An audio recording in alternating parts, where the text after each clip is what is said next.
Yeah. You want to like them, but you can't. Are you listening? What? Are you listening? Did you bring me on this show to insult me? Yeah. That's what I'm saying. That's what I'm trying to say. Yeah. Hey, y'all don't want it with us, man. You straight gangsters over here, Straight man. gangsters.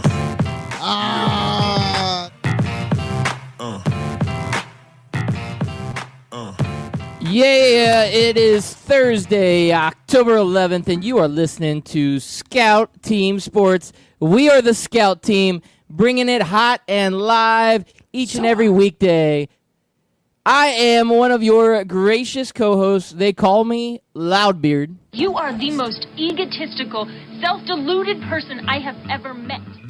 And the man on the other mic, whispering in like a great patriot that he is, that would be...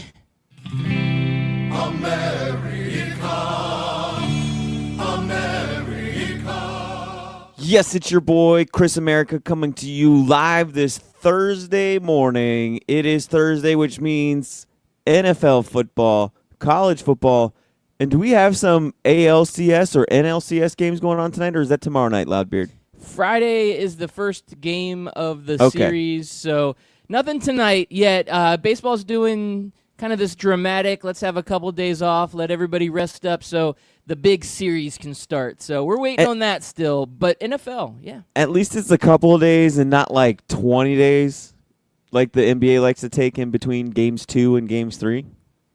I love how the NBA playoffs is like 3.5 months. You have all these long series. They put big gaps in between each game. A lot of the series get extended out to 7 games. I mean, if you like basketball, it is a long period of time to just really enjoy a lot of NBA basketball. But yeah, sometimes it's a little too drawn out. Baseball's kind of doing that just with this little gap. But they're good about doing back-to-backs and really keeping the momentum going fresh with the baseball season because they start Friday, and I believe it is the Red Sox-Astros series that starts Friday. I'd have to double-check here. I got to pull up the stat machine. Sure you're right.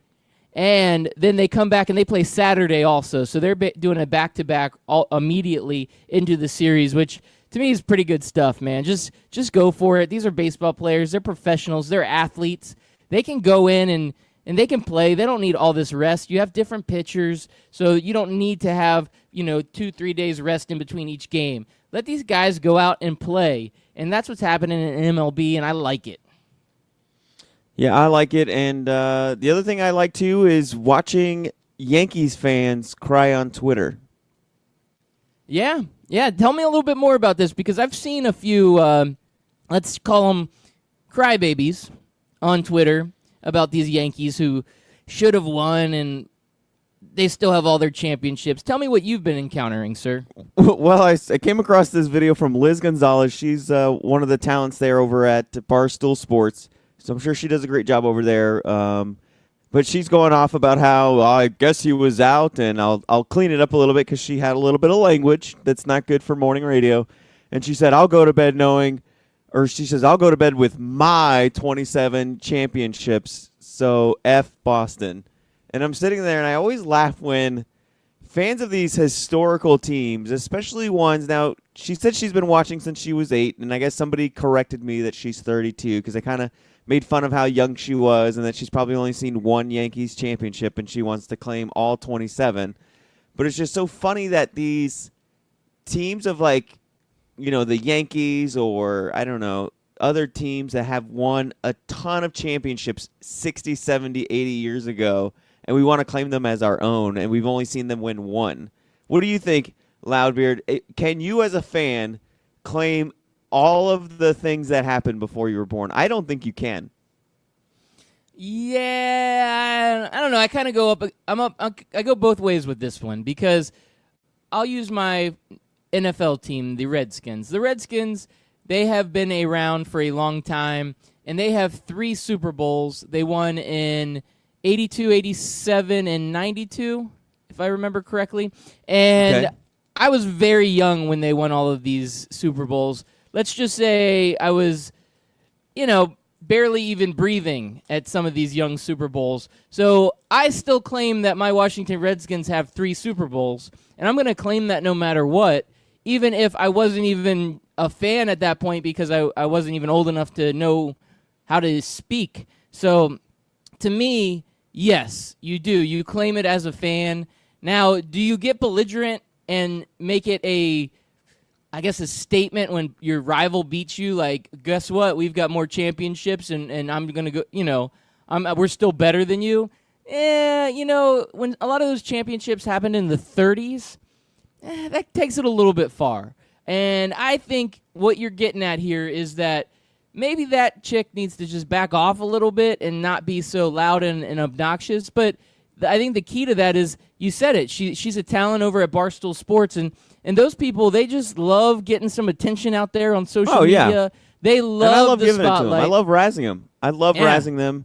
That's what you do as sports fans. You razz other sports fans when they say silly things. And if she would have said, I can go to bed knowing the Yankees have 27 championships, then I would have just gone about my business. It would have been, it is what it is. Like, I'm not saying that you don't get to tout your team's championship history, but when you say, I'm going to go to bed with my 27 championships, that sounds a little silly. Like, if Michigan lost and you said, I'm going to go to bed knowing I'm going to bed with my 943 wins, I'm going to be like, what's this me stuff and my stuff? And what are you talking about? You've been on this earth for 32 years and you want to claim 27 championships when over 20 of them happened 20 years before you were born? That makes no sense.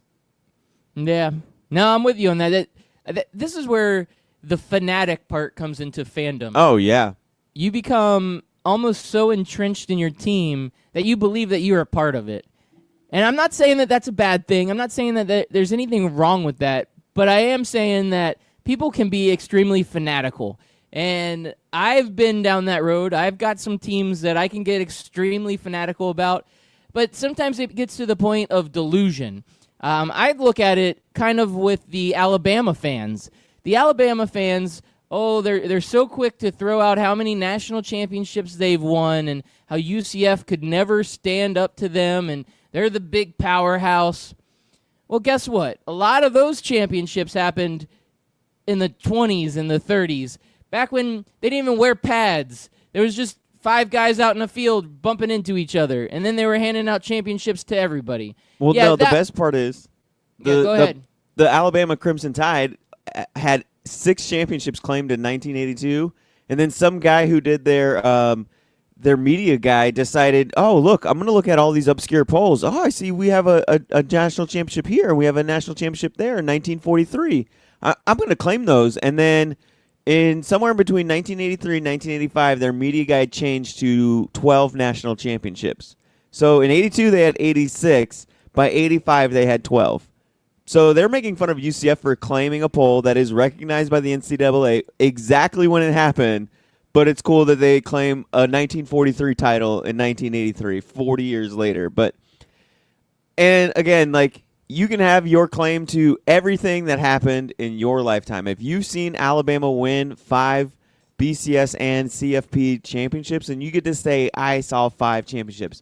If you saw the Yankees win 5, which was 96 through 2000, they won 4 out of 5, and the one in 2009, then you could say, hey, man, they're my 5 Yankees championships. I was there. I saw them do it. I laughed. I cried. I went through the ups and downs of the season. That is my championship. I don't have any problem with that. But what happened when Herbert Hoover was in office? No, you get no claim to that. You weren't there. Your grandpa probably wasn't even there. Yeah, I'm with you, man. I'm with you. I think she went a little overboard with that. And again, and it's not just her. It's all fans, especially Yankees fans. Teams with rich history love to claim stuff that happened 80 years ago as their thing. Again, I get it. Yankees get to have that. The Yankees did it. The Yankees as an organization, you can say, I'm a fan of a team with 27 championships. There's no changing that. So you're bringing up the Yankees. When you think of it, each sport has 2, 3, maybe 4 of these teams where the fans are just so arrogant about the team's past. And just thinking of some of these other sports, I mean, I don't know if you've got a couple coming to mind, but like if I look at football, I think of the Cowboys fans, the Steelers fans. Like these guys get so arrogant and they're like, oh, especially Cowboys fans, we're America's team. We won all these Super Bowls in the 90s. Yeah, but since then, you've been basically hot trash. So, if you were born 22 worth... years ago, you've never seen the Dallas Cowboys win a Super Bowl. So if you're a Right. 22-year-old sports fan, you've never seen the Dallas Cowboys win a Super Bowl. Like, at least Steelers fans have seen it recently. They've had a couple opportunities in their lifetime for some of the younger fans. Now, some of the older fans, yeah, they lived through the 70s, man. They loved the Bradshaw era, those 4 Super Bowls, Lynn Swann, the Immaculate Reception, all of that stuff. I get it. You can love your team, but stop living in the past. Same thing with the Yankees fans. Luckily, the Red Sox fans didn't have a whole lot of championships they could hang their hats on until recently. And then when you look at other sports, I mean, every sport has these teams where you sit there and you're like, dude, you gotta let this go. And Lakers and Celtics, I think in the NBA, fans get a little too crazy about these teams. And I get it. I understand the need to be a fanatical fan and to be crazy about your team, but okay, let's live in the now every once in a while and stop living in the past. For sure. I mean, you brought up all these other teams. I'm going to bring up an entire conference, the Southeastern Conference. My conference with my Florida Gators, we have absolutely no connection to the now. We are continuously living a decade ago, and I don't understand why. All these SEC teams, unless you're an Alabama fan, you don't get to claim Alabama championships. So when you say the SEC's won 5 titles in the last 8 years or 10 years, you don't get to claim that. Those are Alabamas. They're not the SECs. And even Alabama fans, they like to prop up the conference. They like to talk about all the championships the SEC won and how, in the last 20 years, 5 SEC teams have won a championship. It's been 8 years since a team not named Alabama from the SEC has won a national title. That's 8 graduations ago. That's 8 recruiting classes ago. Get over it. It's not 2010 anymore. The SEC is not as deep and as strong of a conference as it was in 2010. That span between, I think, 2006 to 2011, I think the SEC was at its best. And it was by far, no doubt, the best conference in the nation. And you could say, yes, Alabama or Florida or LSU went through a rigorous schedule. But the thing is Philip Fulmer's gone. Steve Spurrier's gone. Urban Meyer's gone. Les Miles is gone. I can't think of any other really. Mark Richt is gone. All of those coaches who had proven track records are gone, and they've been replaced by these no-name jabronis who can't win at football. And Florida, LSU, Auburn, Georgia until recently, who am I missing? Tennessee. Those teams aren't good anymore. I mean, LSU's okay, but they lost to Notre Dame. They lost to Troy last year, and we're going to talk about how they won a championship in 2007. Nope, sorry. Until the SEC gets back to that kind of rigorous schedule, I'm not impressed. Is it a good conference? Yes, it's a solid conference. Could it be the best conference? Maybe. I think so. But I don't know. The Big Ten seems pretty good. The Pac-12 has a few good teams. The Big 12 has. You had me at Big Ten. You're good. Yeah. All right, I won't stay there. The Pac-12 is pretty down this year. Yeah. But I like TCU, Oklahoma, and Texas over a lot of SEC teams. Would they beat Alabama? Probably not, but they might be able to beat LSU, Auburn, Florida, these other teams that are good but not great. Yeah. No, man, I'm with you. And, looking at on the other side there, you're talking about Ohio State, Michigan, Penn State. I mean, this is the same level of competition that you have in the SEC. That conference is not lesser than the SEC. There's no way you could say that. The SEC homers, the people that love the SEC, they're going to argue to the death that the SEC is the best conference with the best teams, and nobody else can stay with them. And it's just not true anymore. I feel like you said, maybe in the early 2010s, yeah, you could probably say that pretty easily. But now there's a huge argument to make for that. And, again, with the Alabama thing, yeah, your SEC is top-heavy. You have Alabama. And, yeah, there's teams that come and go. LSU was having a good year this year, but then took a loss. You're having Georgia with another good year this year, but it's still early in the season. Georgia had a great year last year. Good team. It's a very good team. I'm not putting anything putting anything on them on that. But there are other really great teams out there. Penn State, the last 2 years have been super tough. Ohio State, always in that conversation. Now, Michigan, they've tailed off a little bit, but you've got like Wisconsin hanging in there. They're always in the top 25, it seems like. So, I mean, you've got depth in other conferences, and I feel like that is where the SEC fans can't just say, okay, maybe we're not always going to be the best. We've got to respect the other competition out there. But no, it is that same fanatical fandom that's we are better no matter what, and we're going to argue with you till the death. And trust me, I've been out there on Twitter arguing with a lot of these SEC fans because of the UCF connection. Me, Loudbeard, being a UCF fan for a very, very long time, and it being my school, yeah, I have a little bit of pride with saying the national championship. And yeah, every SEC person, and I say every, not all of them because Chris America is an SEC guy and he does stick up for UCF. Same but the majority, I'm going to say the majority of SEC people, and especially the ones that think that their conference is the best, their team is the best, that nobody can stand up to them, those are the ones that will sit there and argue with you till the end. And their argument is, oh, UCF couldn't, they can't play with Alabama. Oh, really? It's not even why that. don't they play them?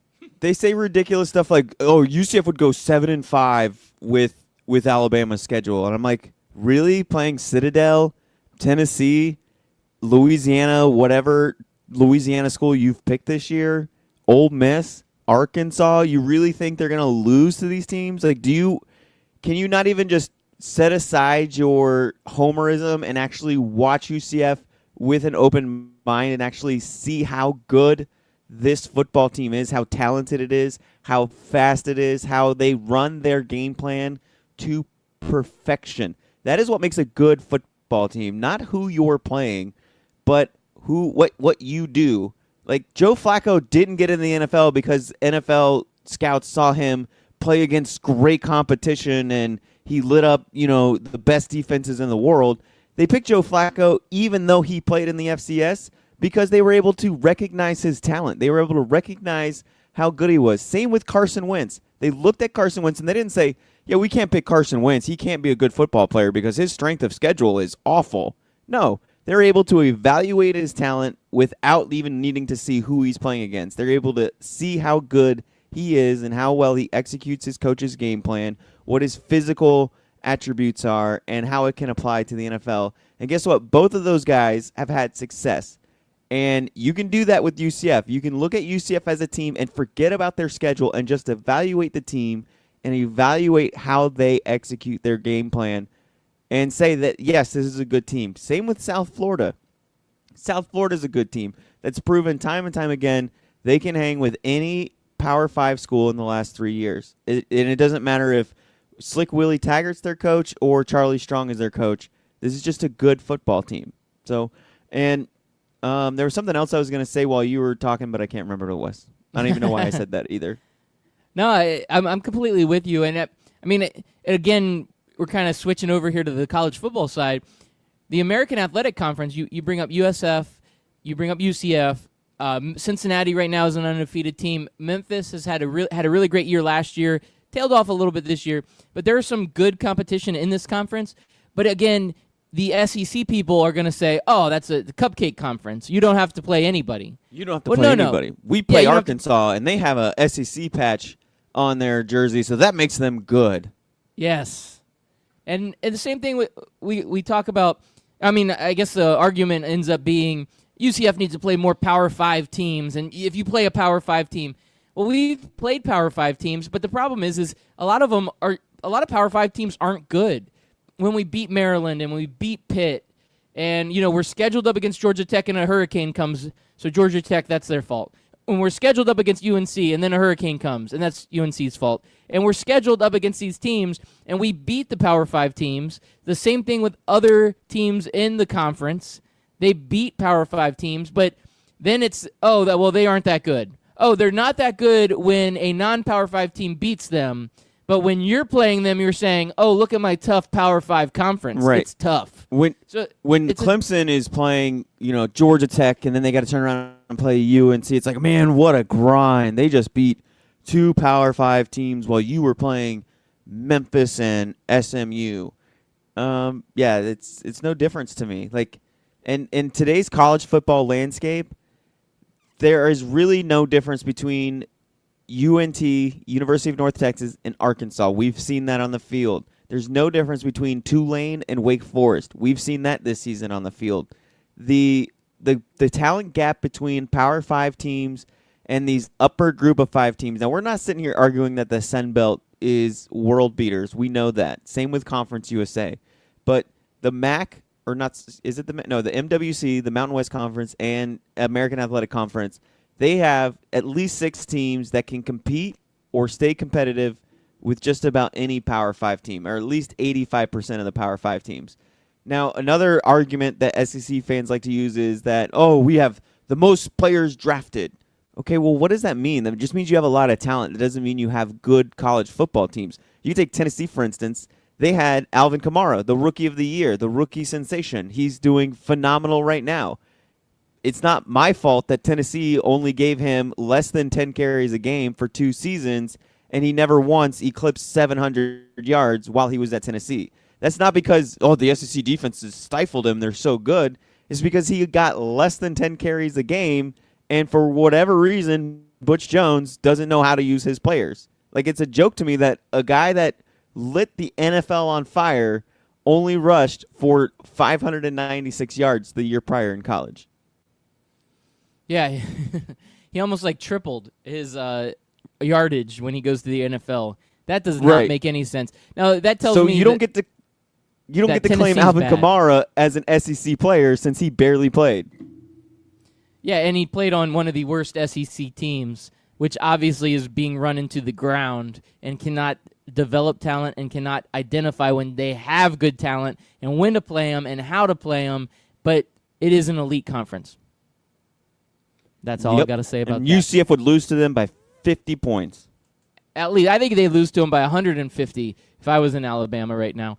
All right, well, we're talking a little college football, Chris America. There's a couple stories in college football I want to talk about. We could get into a little bit, but Kelly Bryant, the great quarterback from Clemson that got the shaft, wanted to move on because he was being benched and replaced. He is out there visiting colleges, and he's got his eye on UNC. This could be a good move. UNC is having a little bit of a down year. They had some players suspended at the first part of the season. So if Kelly Bryant ends up committing to UNC, I would say that is a promising outlook for North Carolina going into next year. Wouldn't you agree? Yeah, and that's actually pretty interesting since I know our man T. Biggs is ready to move on from their coach, Fedora. I don't know if that's the situation Bryant wants to get into. I know he can probably look at it and say, wow, Fedora got Mitchell Trubisky to be the number 2 pick, was it? Or the 3 pick? I can't remember. But he got an NFL team to trade up for him and take it, at 2. And so maybe he can do the same for me. I'm guessing that's his only thought process there because it's not to win an ACC or a national title. Yeah, I mean, I think playing time is an important aspect, too. He wants to go to a team where he knows he's going to be the man. Yeah. He's going to play every down, and the team's going to go into the season saying, this is our guy, and we're going to ride him till the very end. He doesn't want to go into one of these situations like a Clemson where every year these guys recruit 5-star quarterbacks. It doesn't matter what you do, they're still going to go out and recruit 5-star quarterbacks. And to me, it doesn't make sense. I mean, I guess it does because you want to have talent on your team. But when you have a great quarterback that you know is going to be your quarterback for the next 3 years in college football, going out and recruiting a 5-star quarterback, one, that 5-star isn't going to want to sit on the bench all the time. And then 2, the quarterback you have, they're going to sit there and think, okay, now I'm going to have to fight for my job every game. If I have one bad game, throw a few interceptions, they're going to pull me and bring in this other guy. You want a team that's dedicated and committed to you. And maybe he feels like UNC, it's still a big enough school.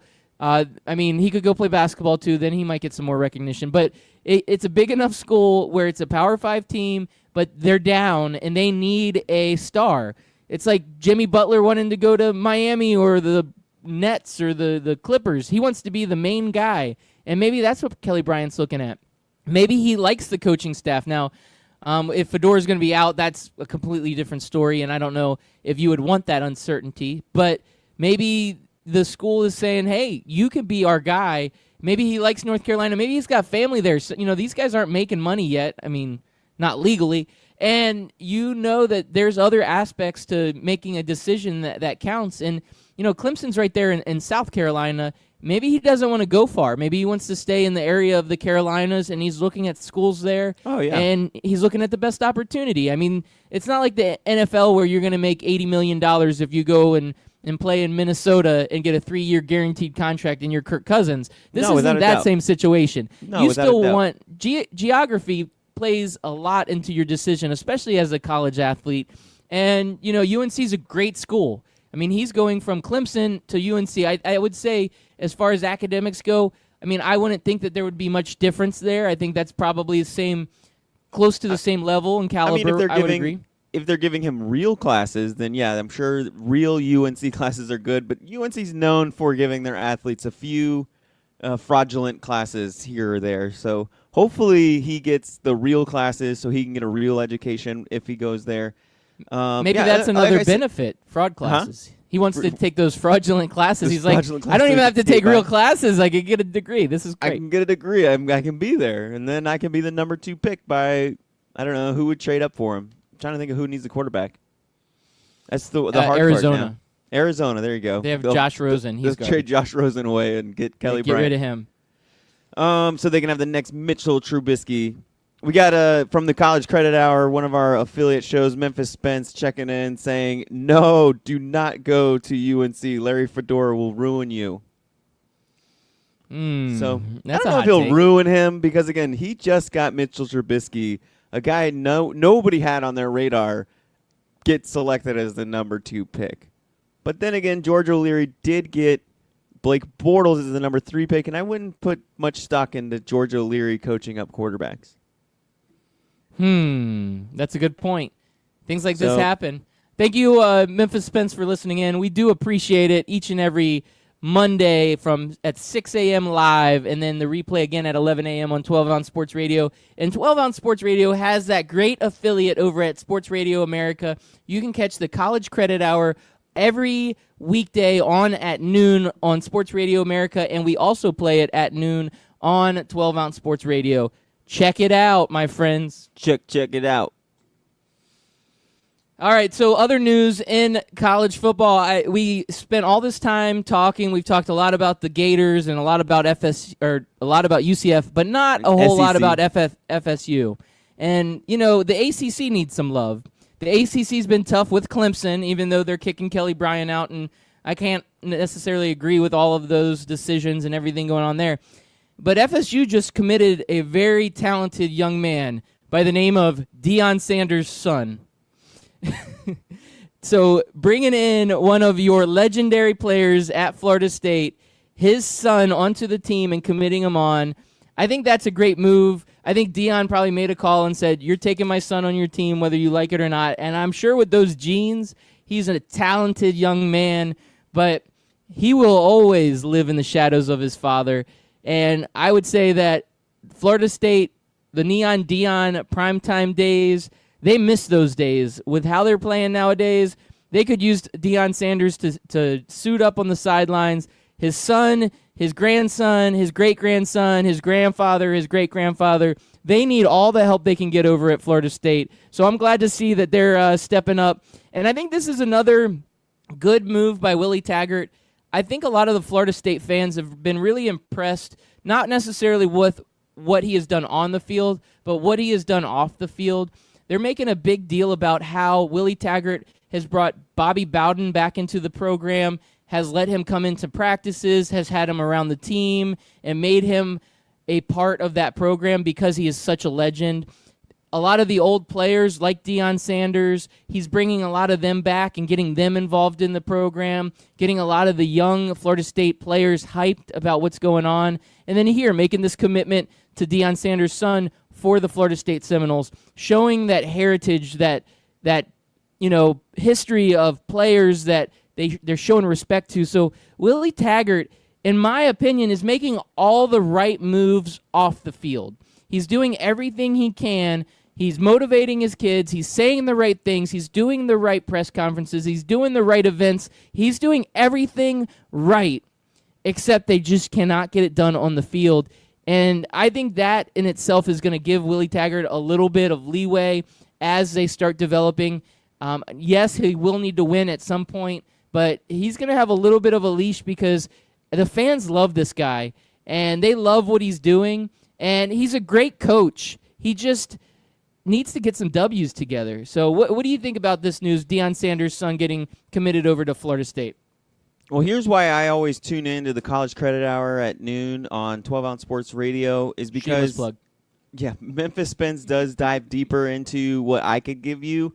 But just like looking at it, as face value, he's a 3-star cornerback. He looks like 247 Sports ranks him as the 144th ranked cornerback in the nation, the 1,387th player in the country, and the 181 overall player in the state of Texas. So it looks like there's a lot left to be desired. So you're really going to be hoping that you can tap into that genetic pool of Deion Sanders, that if he can even be just 1/3 of what Neon Deion was for Florida State, you have a really solid cornerback there. So if they can get that out of him, then it's a great, great move. If they can't, if he does just end up being the 1,387th best player in the nation from this recruiting class, then it's just another move that looks great on paper, and it's just another hashtag do something. I think that coaches really make their mark on how well they can get talent that are 3-star talents to play like their 4- and 5-star talents. Yep. I think it's like Nick Saban, he has got it set up now where he's a recruiting master and he can go out and get a bunch of 5-star recruits. And now the team is all 5-star recruits. But not every and team's going to get 5-star recruits. Well, and then Nick Saban's greatness is he gets 5-star recruits and then he gets them to play like they're a 3-star recruit trying to be a 5-star recruit. That's his staple. Like, how do you keep these 5-star kids hungry? How do you keep them winning year in and year out when they could just show up and be like, oh, I'm an Alabama player. I'm a 5-star athlete. I don't have to try as hard. He gets those guys to have a 3-star mentality with a 5-star athletic body. Does that make sense? Oh, no, that makes sense. But on like teams like Florida State, when you get a 3-star athlete, you've got to be able to coach them up so that they play like a 4-star or a 5-star athlete. And teams like UCF, the reason that they have been so good is because they had a bunch of these 3-star athletes that the coaches saw potential in, saw something more than what that 3-star rating was, and was able to turn them into valuable players on the field. And that's what Willie Taggart needs to do. It's okay getting 3-star athletes. No, definitely okay. If you can coach them up, and if you can get the performance out of them, if you can motivate them, and maybe Willie Taggart's the guy. And Deion Sanders, his son, it's because of the name, it was probably a much easier choice to bring him on to Florida State.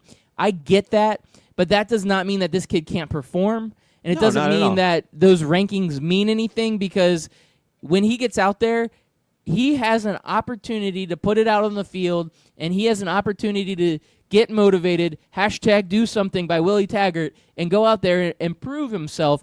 And that's where Willie Taggart's going to have to show, hey, am I the real deal in college coaching? Am I going to be the real deal at Florida State? Can I take these talents and make them better?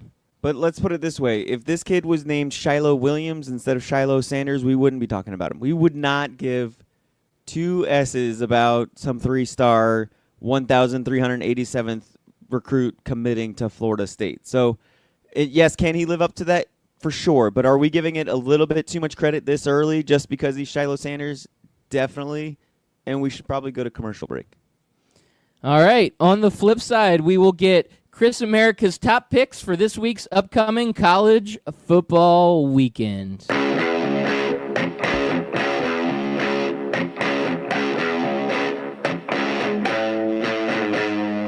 Did you know 40 points on your credit score could cost you $40,000 on a mortgage? Thankfully, Lexington Law is here to help. Since 1991, Lexington Law has helped over 500,000 customers take action on their credit reports. Call 877-910-7472 to talk to a repair specialist now. Personalized credit consultation is free. Getting access to your report is free, plus free score evaluation with a recommended solution. Call now and get on the path to recovery. Call Lexington Law at 877-910-7472. That's 877-910-7472.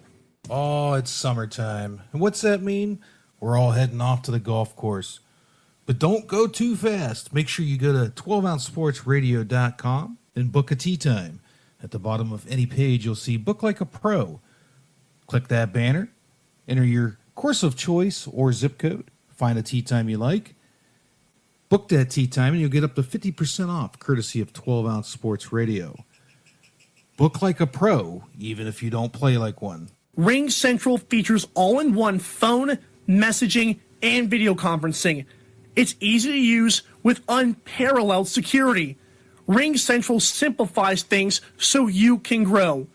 Call Ring Central to speak with a representative about a price for your growing business at 877-779-3860. Again, that's 877-779-3860.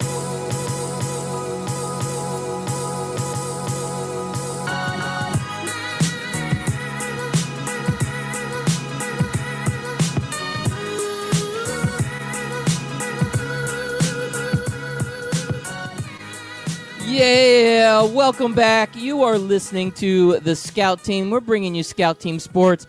He's Chris America. I'm Loudbeard. And thank you all for listening in on this beautiful Thursday morning. Wow, we have a lot of great show left. But just so you know, if you missed the first half of the show and you want to go back and listen, after the show, we go ahead and release the show back on Apple Podcasts, on Spotify Podcasts, and on our website. So you can listen to today's show this afternoon. You can also listen to past shows if you want to catch up on some of the old Scout Team magic. That's what I got to say. 12-Ounce Sports Radio is where you are listening to us right now live. It is 6 a.m. that we come on Monday through Friday. And you know what? We come back on at 11 on 12-Ounce Sports Radio. 12-Ounce Sports Radio has a great lineup ahead of us today. We have a lot of great shows at 8 a.m. Clutch Talk Sports is coming on. At noon, you've got the College Credit Hour with Memphis Spence. And then later in the day, we've got a lot of great shows. So make sure that you stay tuned for all the great stuff coming on 12-Ounce Sports Radio. So with all that being said, Chris America, we're going to do some college predictions here. But before we do that, I don't know if you're ready for it. I don't know if maybe I'm a little bit ahead of myself, but I think it's time to go back in time. Wait a minute, Doc. Are you telling me that you built a time machine out of a DeLorean? Yes, it is time to go back in time to 1996. And why is 1996 important today? Well, we learned last night on Scout Team After Dark that our very own Golden Ghost, the man with the golden mic, the male aficionado's favorite band is Nickelback. And 1996 is when we were blessed as a society with the band Nickelback. They've been around for 22 years, 22 god-awful years. Can you believe it, Loudbeard? This is the golden era of music right here, 22 years. So in 1996, Nickelback releases their first album. It's called Curb. I couldn't even tell you what songs are on there, but Anthony said he could actually recite every word from every song from that album. It's one of his favorites. Yeah, I can't. Look at this photograph is the only one. I'm sure I've heard of their other songs, but I couldn't tell you the title of them. I've never met a Nickelback fan until last night. And even then, I was like, where are all these Nickelback fans from? Like, how do they have so many record sales and downloads and people going to their concerts? Like, who are these people that like Nickelback? Everybody I know hates Nickelback. Can you understand it? Can you figure it out, Loudbeard? I can figure it out, and I've got it tied in perfectly to what else happened in 1996, and that was the Cowboys winning the Super Bowl there in February of 96, and I'm guessing that only Cowboys fans really love Nickelback. Like, it's the only thing that makes logical sense, because I don't really know that many Cowboys fans, and I have a little bit of a rivalry being a Redskins fan with Cowboys fans, and I hate Nickelback. So that must mean that they love Nickelback, and that's why you don't see so many Nickelback fans, because they're all Cowboys fans living in Texas. Yeah, I can definitely see that. Luckily, that was the last Super Bowl that we saw. So it was kind of like the evilness of the Dallas Cowboys transferred their power over to Nickelback, and for the last 22 years, they've been taking that Dallas Cowboy evilness with them to greater heights. You know what else Nickelback did in 1996? What's that? They cursed the Florida Gators. No, they didn't. Yes, Don't they say did. that. No. They cursed Nope. them. What We happened weren't in cursed. 1996? 1996 was the season where we beat Peyton Manning again. We went undefeated. We were the number 1 ranked team in the country until Bobby Bowden decided to give orders to his defense to beat the ever-living heck out of my man, Danny Warfel. Whether he threw the ball 1 second ago or 10 seconds ago, the FSU Seminoles were going to hit them, and everybody knows how god-awful the ACC referees are. They missed all of them, and we barely lost. I think it was like 24-21. We barely lost, but that's okay, because in 1997, I'm going to move this time machine forward to January of 1997 in the Sugar Bowl, where Coach Spurrier, being the amazing coach that he is, says, fine, you want to cheat? I'll just take my quarterback from under center, put him into shotgun, and we're going to light you up 52-20, which is why I don't understand why Willie Taggart's having this hard time transitioning from an under center offense to a shotgun offense when Steve Spurrier was able to do it in a month's time with Danny Warfel, of all people. So, didn't UF lose to Nebraska that year for the national championship?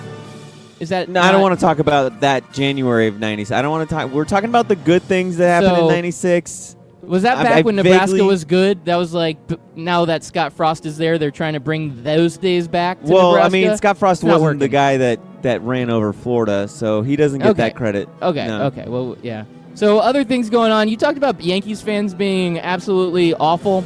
Now, the Yankees win their World Series that year, so your that was friend that was... Yeah, that was Liz. Liz's first Yankees championship she got to see. Yeah, and they beat the Braves. That 90s Braves team was one of the funnest to watch. You had Tom Glavine, Steve Avery, Greg Maddux, Chipper Jones. I mean, the list goes on and on. What an all-star team. They didn't get that many World Series. I think they only ended up with one then, but they were always in that conversation. But Yankees get that big win. What's crazy about that series is the Braves started out with a 2-0 lead, and they crushed the Braves 12-1 in Game 1 and 4-0 in Game 2. If you're a Braves fan, you got to be thinking, all right, this is our year. We're going to repeat as champions. Or no, there was no 95 season. They were 94 champs, right? Yeah. Anyway, so they're thinking we're going to win another championship. This is our year. We're going to do it. And then the Yankees swept them after that. I know. It's amazing how the tables can turn, how the momentum can be changed so easily in a series like that. You know what else? I'm going to change sports on you. You got to talk about this guy. Michael Jordan was in his prime time in 96, man. This is him coming back. He had those baseball seasons, and then he comes back 96, 97, 98, and does another three-peat. So the Chicago Bulls in 96 win another championship. I loved watching Michael Jordan. One of my favorite players of all time just to watch. He just was so beautiful on the court. Yeah, and this was against the Seattle Supersonics with Gary Payton back in the days. It wasn't a good Sean series. Kemp, also a fun player. Sean Kemp also on there. You're right. This was the year after Jordan came back. Jordan lost to the Magic the year prior in the Eastern Conference Finals, and he was deadlocked in, and the Bulls swept our poor Magic 4-0 in the Eastern Conference Finals. I mean, they basically steamrolled through this playoffs, and this set up the Chicago Bulls for that 96, 97, 72-10 championship run. Well, you bring up the Magic part of that. You had to do that. Now you've got me all like, so I was sitting there just like dozing off into the Space Jam world where I was thinking, oh, Shaq, Penny, I miss those guys. Those were good guys. Thanks a lot, Chris America. You just hurt my feelings by taking me back to the saddest moment as an Orlando Magic fan back in the time machine. I'm very upset with you right now. But if right now we said that Kentucky versus Syracuse would be a great championship matchup in basketball, also a great football matchup this year, this is when the time machine gets a little weird. So Kentucky wins the national championship for college basketball, but now we fast forward to 2018, and Kentucky and Syracuse are both football powerhouses. What the hell has happened to the world? I don't understand. This is like we've turned into Bizarro World, and all of a sudden, world. I don't even know what to think about that. Oh man, That's again. We talked about it with the whole time changing thing, and you got to get over the past. Things change, man. I mean, you talked about Nebraska, 97, 96, 95. Those days are long gone. They're well behind us, and they have absolutely nothing to do with today. And you're right, man. Look, this Kentucky and Syracuse football team. Now, Syracuse was pretty good back in 96 as well. That was when they had our boy Donovan McNabb. So it's not like they were awful back in 96, 97. I think 98 or 99. I can't remember which year McNabb went, but he was around in that late 90s period. Yeah, I mean, I like seeing Syracuse back in football. I don't know why, but they seem like they're just a fun team to watch. It's different. They got that cool dome going on. Yeah. You know, the 90s, the one thing that sucked about the 90s is the fact that baseball, we want to talk about it, but it was totally marred with the whole PED thing. They actually said in 96 was the first year, I think, in history or in a very long time where they did not elect anybody to the Baseball Hall of Fame. I think at that point they're like, we don't trust anybody. Everybody's dirty. Nobody's good enough to get elected to the Hall of Fame. They had the strikes earlier in the 90s. They had all the PED stuff, all the home run stuff. It was just the 90s were an absolute awful time for baseball. And, you know, like it is still right now resonating in the league where every time somebody gets hot and hits a few home runs, you're like, that guy's juicing. Yeah. You don't even trust these players anymore. Even now, you can't trust baseball. So, I don't know, Chris America. I think this time machine ran out of gas. Our background music, it ran out. So that means it ran out. It ran out like 10 minutes over ago. Real quick, 96 Stanley Cup champion Colorado sweeps. Oh, you love hockey, man. Why do you sweeps always the Florida just, Panthers? Man. And 1996 was also when the Nintendo 64 came out and had lots of fun with that. GoldenEye. GoldenEye, man. Mario yeah, 64. GoldenEye was by far the best 64 game. Yep. I need to bring that back. Good times with the old N64. Brought in 64 bits into the video gaming world. But you're right. Dang, we're out of gas 64. now. N64. Good times. So here we are. We're in, what is this, week 7 now. And I don't know. I feel like this is such a lackluster college football season now. There are so many bad matchups week in and week out. We got Ohio State taking on Minnesota. Excuse me while I fall asleep. You have Alabama taking on Missouri. Watch me take a nap on that one. Penn State versus Michigan State at the beginning of the season looked like it was going to be a great matchup, but Michigan State's fallen apart. So I'm going to fall asleep on that one. But here's a couple of games that I'm really looking forward to. Starting off with, where did it go? I'm going to sit here and ramble on while I look. Okay, we got Georgia versus LSU. Georgia at LSU looks to be a fiery matchup. LSU and Ed Orgeron does not want to drop 2 games in a row, especially when they're going at home, facing a tough Georgia team, number 2 in the nation. What do you got on this one? Do you think Ed Orgeron is for real? We were riding him high, and we're talking about how great he is, but I really think LSU just has another Les Miles. You said this is in Baton Rouge, Yes, correct? it's in Baton Rouge. Well, I think that this is a bounce-back game for Ed. Good Coach O over there. LSU, I don't see them dropping 2 games in a row. They are an extremely talented team. I think the home field advantage is going to give them a little bit of an edge. Death Valley is just a very difficult place for anybody to go into. This is a SEC rivalry. We talked about the SEC not being this elite conference, but there are good teams in the SEC, and Georgia and LSU are 2 of those teams. And LSU and Georgia are both just absolutely ready to take this matchup to the next level. And I don't think Georgia's going to lay down. I think Georgia's going to bring it. They're going to bring their A game. But I do think LSU comes out with the victory. I think coming off of that big loss that they really need to come out and show what they are made of. And I got to go LSU on this one. I think LSU is going to be the winner this week. I know a lot of Georgia fans out there probably disagree with me. A lot of SEC fans may disagree, but I think LSU shakes it up a little bit, gives Georgia their first loss of the season.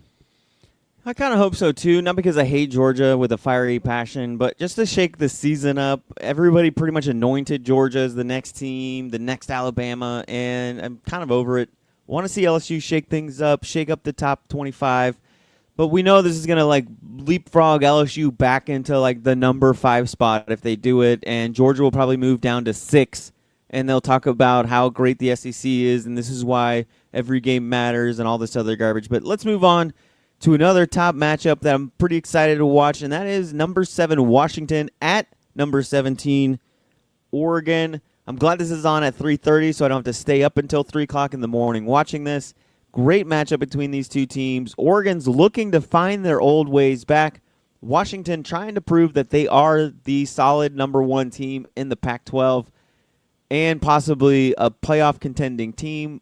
What do you got here, bud? I think Washington's overrated. I'm going to have to say that from the very get-go. They had that big loss to Auburn to start the year, and I like where Oregon's going. I think Oregon's kind of found their swag. And Oregon's 4-1 right now. They both have 1 loss. Oregon's loss was to Stanford, and that was a game that Oregon should have won. They had that game in hand, a couple costly mistakes, a couple kind of mismanagement by the coaching calls, and that game they end up losing that game. Oregon has surprised me with how good they are this year. I'm going Oregon in this matchup. I think they're going to pull out an upset here. I do think Washington's overrated. I think Washington's been overrated. I think that there is definitely a need to make sure that one of these Pac teams is up there in the top 10. So sometimes the rankings show that more forced than earned. And with Washington losing game 1 against Auburn, and we're seeing that Auburn really isn't like an elite team. At least I don't believe that they're an elite team. I think they're in that next echelon, that second tier. I do think Oregon comes out and they want to show Washington that they're the number 1 team out there. So I'm going all in on Oregon on this game, sir. All right, my second to last big-time matchup this weekend is Wisconsin at Michigan. That's a 7:30 kickoff. Both of these teams looking to try to prove that they're on that level with Penn State, with Ohio State. So we'll see how this one pans out. I'm going to go with Michigan on this one. I got to go with the guys in the Big Blue House, or the Big House, Big Blue. Wisconsin just, I don't know, ever since that BYU loss, and I think they've had a couple of close games against teams they shouldn't have had close games with. I don't know if they're going to be able to handle Shea Patterson in this Michigan defense as well. Yeah, Michigan has shown me a lot over the last few weeks. They fell down against Northwestern and battled their way back. They've been very competitive, and they've shown glimpses of greatness, and they've also shown glimpses of awfulness. So they've been a little up and down. I think Harbaugh's working really hard to keep this team up and get them going to where you can see that potential. I'm with you. I got to go Michigan all the way on this. I feel like Michigan has that advantage, and they are the better team. And, I mean, I know a lot of people are down on Harbaugh, but I think he's moving in the right direction over in Michigan, and they are becoming consistent each year in and year out. And they haven't gotten to that Ohio State, Penn State level yet, but they're working towards it, and this is an opportunity for them to show that they should be up in that conversation with a big win against Wisconsin. Yeah, without a doubt. And now we have the final big-time matchup. We'll let you go ahead and go over it briefly. UCF at Memphis. How do you see this one going? Oh, that Come on, Memphis. Come on, man. I'm not even Is going to that talk it? about it. Is I don't that even it? want to talk about it. Nope. UCF's got a big win this week for UCF. Going to say that. Hey, one other matchup I just real quick want to throw out at you. USC going up against Colorado. Colorado's been one of those surprise teams that is 5-0 this year, and they're going up against USC. USC is always overrated, and right now they're sitting at 3-2. Let's see what this matchup is. I guess we're going to find out if Colorado's going to be for real, and this matchup's going to show us that. So I'm excited to see that matchup also. Yeah, and just so you know, the graveyard for Memphis burying big-time quarterbacks, Eli Manning, Peyton Manning, Chad Kelly, and Josh Rosen so far, and Memphis Ben says soon to add Mackenzie Milton. That